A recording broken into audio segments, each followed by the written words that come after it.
Welcome to the channel, Reverend Dr. J.W. Morrison, theologist, Central Coast, New South Wales, Australia, talking on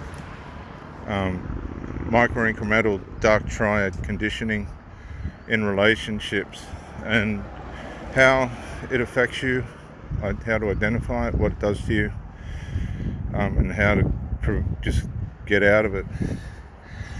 Usually when you meet someone, particularly at my age, nearly 60, you're knocking around with the 40, 50s, 50-year-old women. They've had a lot go on before you come along, depending on who you meet, what they've been through. These things you can't predict, and a lot of it's none of your business, but it's certainly had an effect on these people's lives. A lot of these people are second and third generational relationship conditioned and trained, which means they've got several different personality conditioning experiences that they've seen through relationships, and if they're on their own, obviously things haven't worked out for the best, unless it's been a death or a case where the person's a widow or this kind of thing, which I have actually. I've been with one widow,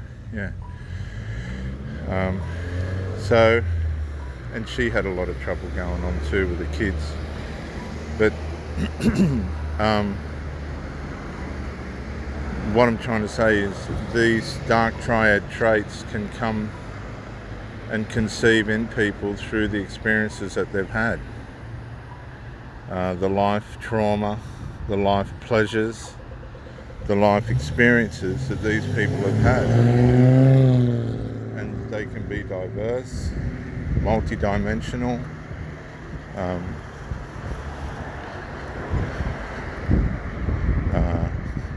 and the trauma aspects of these things can be so ingrained and triggered in so many different ways, it's profound. But this is how it works. And when you meet somebody, no matter how well they've personally groomed themselves, how well they present themselves, it's going to take time before the graves start to open, as it were, before these things resurrect from their latency. But they will. It's only going to be a matter of time. So the next thing that we have is what happens when these things start to jump out at you. Now, what is going to happen is a couple of things. If you've met, say for instance, a single mother, doesn't matter how old the children are, could be any age. When you get up to about my age, they're usually young adults. You have to accept that 99.9% of the time you're putting yourself into a position of an enmity. Enmity is an irreconcilable. Julia says hello. Oh, she does? Yeah. Irreconcilable.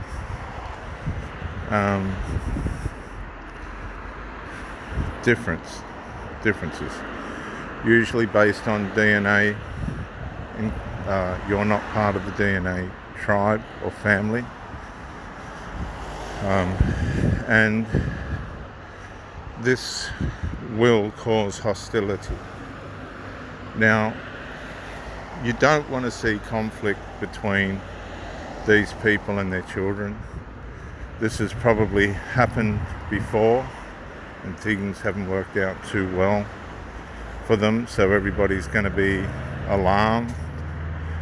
Mum or dad's met somebody else, so there's alarm, panic, disruption, disturbance. The culture within the house will begin to be challenged in a way, in which, sort of, because there's a new person entering into the, well, at least there's a new person present. Whether you're going to enter into the fold or not, time will tell.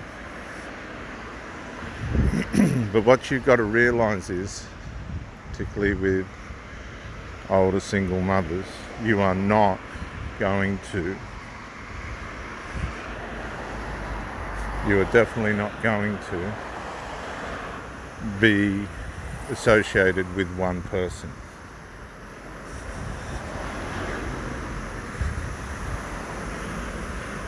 You're going to have to deal with all her flying monkeys, which are her children.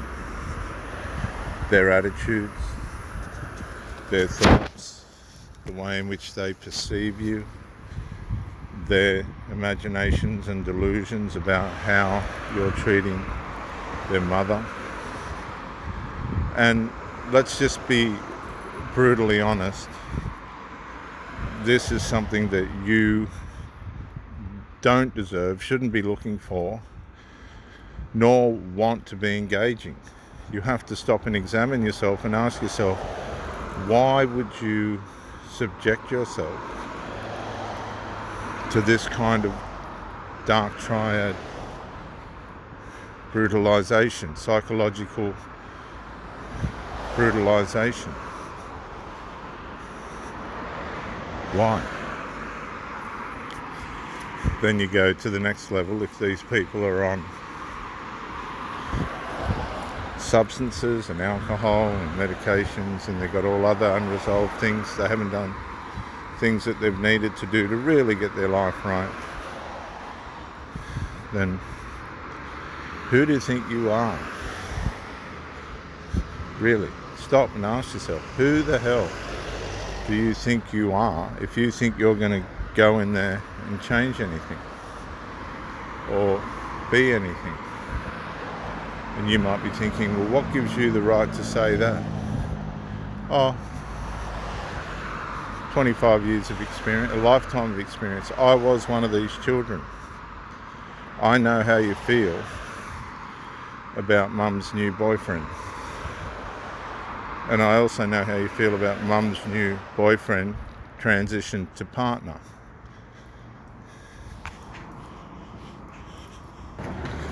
And at the end of the day, it's really, no matter how you feel as a child, adult child, it's none of your business.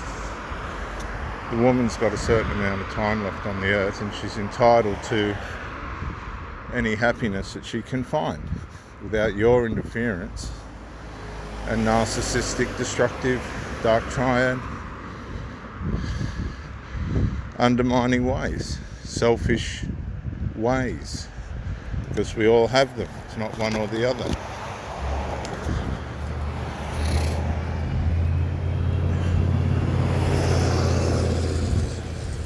And it's happening all the time.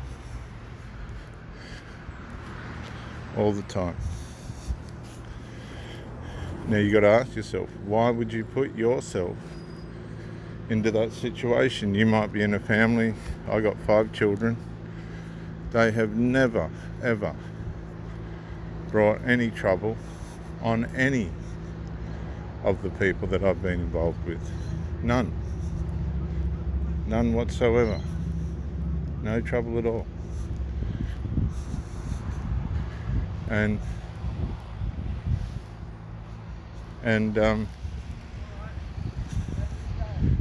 But they've watched terrible, horrible, incredible, unimaginable behaviour manifest in the lives of the people that have come into our lives. People that haven't done the work. The simple, basic, staple, characteristic staples of being able to live a happy, peaceful, day-to-day life with all the intimacy and give, take, care and share and sexuality that you would enjoy in such a relationship. And all the trouble over the years that we've seen has come from the people's children, but it's only a reflection of the parent. You can't blame these children for their parents' behaviour. Can't blame the children, can't blame the parent for the children's behaviour. There's a question mark on that. So what I'm saying is, you've got to ask yourself, right, if you've got your life in order, you've done decades of disciplined, committed, determined, hard work to try and make things work for their relationships, and it just hasn't been reciprocated. You've found yourself on the end of some very strange and what can only be described as dark triad behaviour. Do you think it's fair for you to go into these people's lives if you know very well they're possibly not going to make it? They're psychologically just not going to make it. Is it fair for you to think for 1 minute that you're going to bring, and I'm speaking to myself and to my viewers, I'm asking you to consider this before you enter into the lives of these people that haven't really done the work. They don't want to do the work.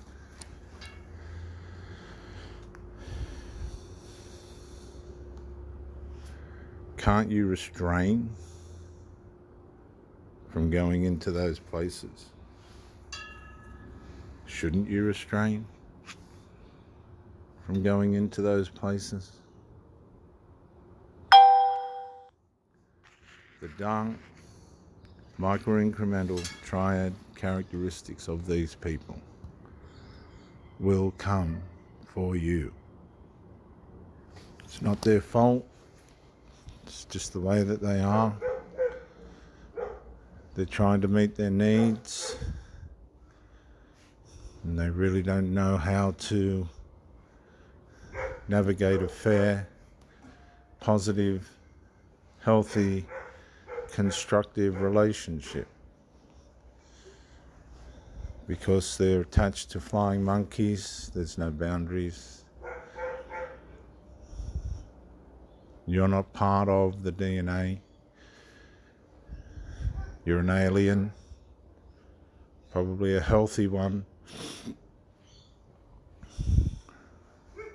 The fact of the matter is, it's not fair for where you are in life to put yourself back or try and bring them up into the light that you're in. Their eyes are going to squint. They're going to put their hands over their face. It's going to be too much. I can tell you from experience. Think very carefully before you think that you can help somebody to comprehend your light, because 9 times out of 10 they're just not going to be able to, and that's unfair on them. You should know, you should have the discernment to know that it's not going to be fair to bring these people into this place, into my life. Nor is it fair for you to go into theirs, because the light come into the darkness, the Bible says, and the darkness comprehended it not. And that will, viewers, never change. If you're in a situation where you're being disrespected, undervalued, resolve is deliberately being neglected and pushed to the side, your tolerance has been proven, tested and proven, tried, tested and proven. And these people just can't find a way a fair and just way of shutting stuff down that's dark, you need to walk away. You need to be honest. You've tried. You need to be sincere. You've explained. And you need to leave it go.